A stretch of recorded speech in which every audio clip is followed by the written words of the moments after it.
What's going on, guys? Killer6 back with a huge Borderlands 3 update. In this update, we are getting the Cartels back, and not only are we getting it back, we're getting it back permanently. In addition to that, we're getting a level cap increase. We're getting cross-play between almost all platforms. PlayStation's still holding out. They are working hard to figure that out, though. You can enable the Bloody Harvest, the Broken Hearts Day, and Revenge of the Cartels. You can toggle them on and off at any time. So if you want to get like Bloody Harvest, the Terror Anointments, turn on Bloody Harvest and go farm up Terror Anointments on whatever things you want to get them on. If you want Cartel stuff, go switch that thing on, have some fun. Seasonal event gear, normally awarded by challenges during the season, will drop from the respective bosses. Wedding Invitation and Polyamorous can drop from Loot Hearts. Captain Haunt's drop rate for legendary seasonal gear has been increased. They've added Bloody Harvest Anointments to the reroll machine while that event is on and active. You have to have it on and active, otherwise rerolling you won't see those Bloody Harvest Anoints, the Terror Anointments basically. If the event is not active in the main menu, players will not see these anointments roll on gear. First thing I'm going to tell you guys to do,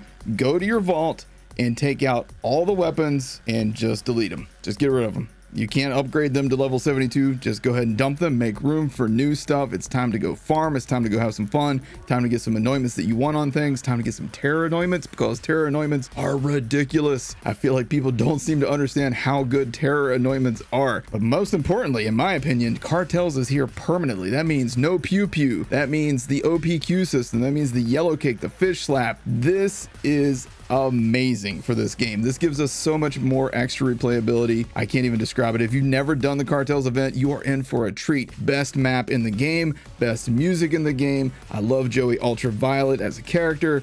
I freaking love the Cartels, and I think a lot of other people feel the same way. They are fixing a bunch of things for split screen, so make sure you go check out the notes at borderlands.com for that, so you can learn about split screen issues that are being fixed for all of you that play with your significant other or family or friends or whatever at home. Make sure you check that out. There's a lot of add-on changes, things that are fixing some progression blockers, things that are fixing some arms race issues, like starting with 1 HP that is going to get fixed. They're also fixing it so that when you extract things, they should appear in your vault, because I was having issues with that myself. They're updating the blind sage shotguns on kill ability to activate when equipped by the operative's digiclone. Actually, I didn't know that that was an issue, so that's pretty cool that they fixed that, and I didn't even know it was a thing. They're updating how the effect of the Victory Rush artifact is calculated. Now players will have a 60-second buff applied to the player on badass kill that is reset with additional badass kills. Meaning, if you kill a badass, you trigger the Victory Rush, then say you're at like 45 seconds into this thing, you kill another badass, boom, another 60 seconds. That is awesome.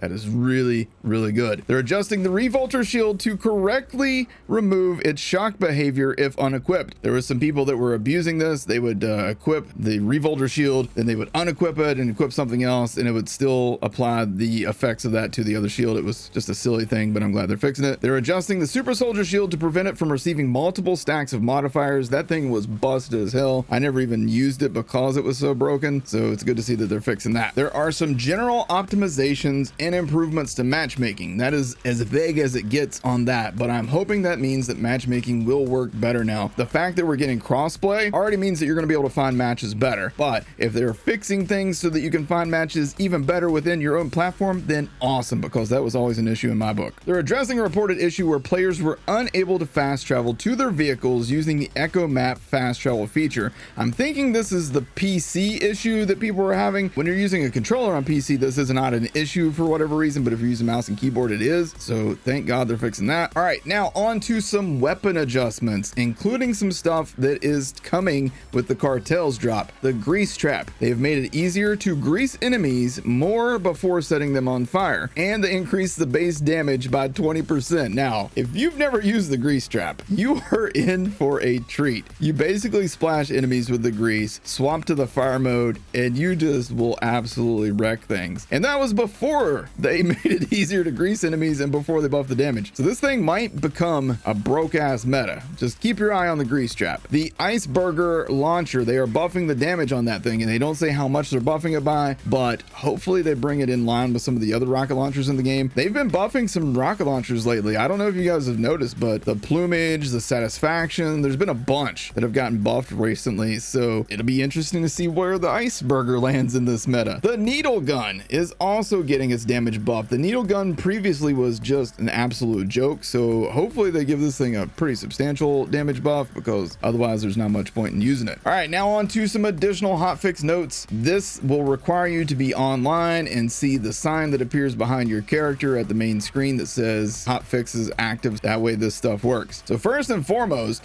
every single one of the trials maps, all of the proving grounds maps, are getting a huge boost to the final boss in each one of those. If you haven't been doing these, they're basically like miniature raid bosses, and you go in there, they have huge amounts of health, but they're going to drop you some amazing gear. So right now, every single one of the trials bosses, it's going to last until July 1st is how long this is lasting. All of them are going to have a huge buff in their health, and as a reward, the bosses will be dropping the 2 legendary weapons from their events. And in case you missed out, there are some really good drops from these guys, so make sure you go back and look at what each of these guys dropped in the previous weeks, because there's some really good loot you can get, and this is a great way to re-gear since we got a level cap increase. So make sure you go and you do these freaking proving grounds, man. I have a video that shows you exactly where to find all the proving grounds and how to start them. It's super easy, and I love these things in terms of in-game content, and I hope,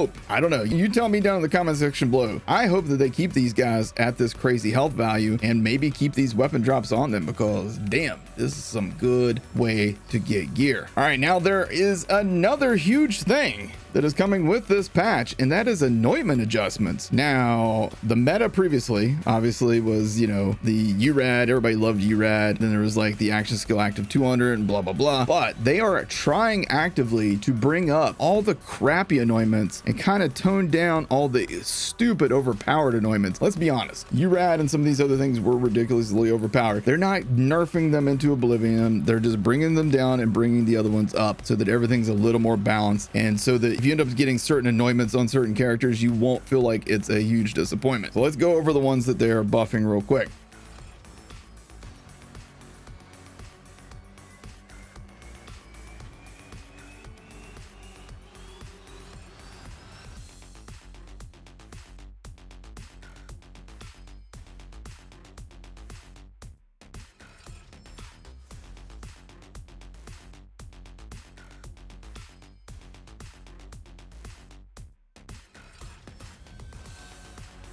In terms of general anointments for all the characters,